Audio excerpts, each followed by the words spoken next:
So let's have a look at 1.4 angle measure. Okay, as you can see from the vocabulary, there is an awful amount of vocabulary this time, but again, all the definitions are highlighted in yellow as you go through all the examples in your textbook.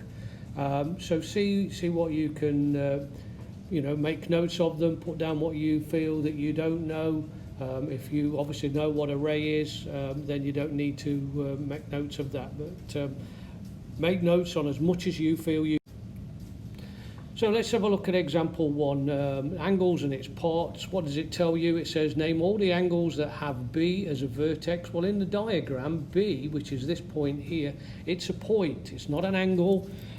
So what do? So either you can use numbers, in this case if your diagram's got numbers, or you need letters. Okay, and normally for an angle you need 3 letters, and the middle letter is always the vertex. So for the top of your angle, which is ABD, so you can either have angle 1, and that's the notation for angle, it's a bit like a sideways V, or you can have ABD, and it doesn't matter if you write DBA. Most books go alphabetically, that's why they've done ADB. So that's the top half, which is this area here. Okay, now we want the bottom half. Again, you've got angle 2, and this time they've not gone alphabetically, they've gone DBC. So you could have done DBC or CBD, but the middle letter must always be your vertex. Okay, so let's have a look at the question. So it's using the example on the right, and it says name the vertex of angle 4. Well, here's angle 4. And as you can see there, the vertex is just purely and simply U. Okay, name the sides of angle 3. So now we've got to put letters together. So this is going to be angle WXU. Okay, so sometimes it's going to be letters, sometimes it's going to be numbers. In this case, in example 2, you need your 3 letters, so WXU or UXW, it doesn't matter, but the X needs to be in the middle. So this time we're going to classify the angles. This is example 2. It's either going to be a right, an acute. An acute, don't forget, is less than 90 degrees. It's in the the vocabulary. An obtuse is greater than 90 but less than 180. Okay. Then it says use a protractor. Well, in class, I will give you the protractors, but if you haven't got one at home, an educated guess would be good enough. All right. But anyway, let's have a look at what you've got. So MJP. So MJP is this guy. And as you can see here, you've got a little red box. That's the notation for a right angle. Okay, so we can put 90 degrees and we can put a right angle only if you see the notation, or if it tells you that the angle is 90 degrees. Only then can you say it's a right angle. If it's just a diagram that looks something like this, which is not far off 90 degrees, you cannot say that that's a right angle, even though it looks like one. Okay, so just make sure you've got that notation in the corner, or it says 90 degrees before you make the assumption that it's a right angle. Okay.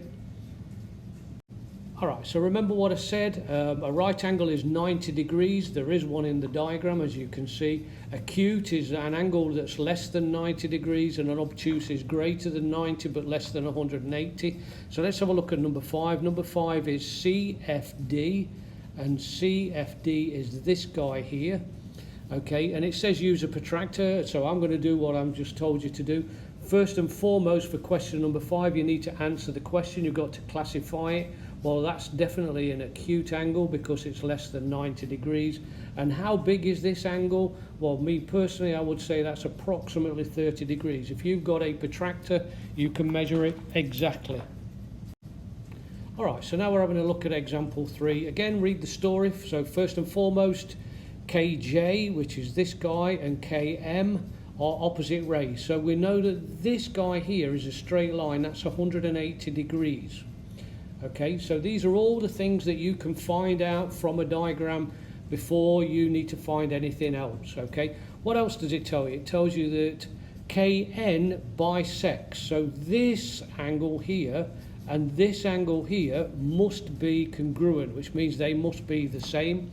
Okay, it tells you one angle is 8x minus 13. It tells you the other is 6x plus 11, and they equal each other. So you know, put your equation together, they equal each other, because it does say that it was a bisector. Solve for x, and again, what's it asking you to find? It's asking you to find j, k and n. So in other words, it wants this angle. All right, so you found out what x is, substitute it in, and you'll find that it's 83 degrees. Okay, but just like I said to you last time, me personally, I would put it also in the other one. So I would do 6 times 12, which is 74, plus 11 will also give you 83. The reason why I get you to do that is it proves that if this equals this, which it does, then your algebra is correct. All right, so let's have a look at example 3 in question number 9. So what do we know? We've got opposite rays again, so we know all this guy must equal 180 degrees, and you'll need that for question number 10. But let's have a look at question number 9.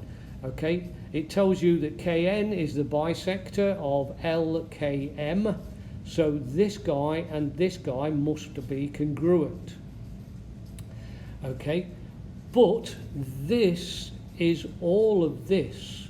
Okay, so this all is 7x minus 5. Okay, and only this bit here is 3x plus 9. So we can't have them equaling each other because they don't. Okay, but what we've got is we've got 7x minus 5 must equal, and if this is one segment, then we know that if this is 3x plus 9, so is this guy. So we need to distribute this. So we need 2 lots of 3x plus 9. So in theory, we've got a bit of a distribution before we start doing any algebra. So let's just do that first. So 7x minus 9 equals 6x plus 18. Don't forget, we have to do both sides by 2. Now I'm going to do the variables again. So x minus 5 equals 18. I'm going to add 3 to both sides, so we now know that x is 23. Okay, what do we need to find? We need to find L, K and M. Well, we know L, K and M is 7x minus 5. Okay, and we know x is 23, so 7 times 23 minus 5, or 7 times 23 is 161, and 161 take away 5 is 156 degrees.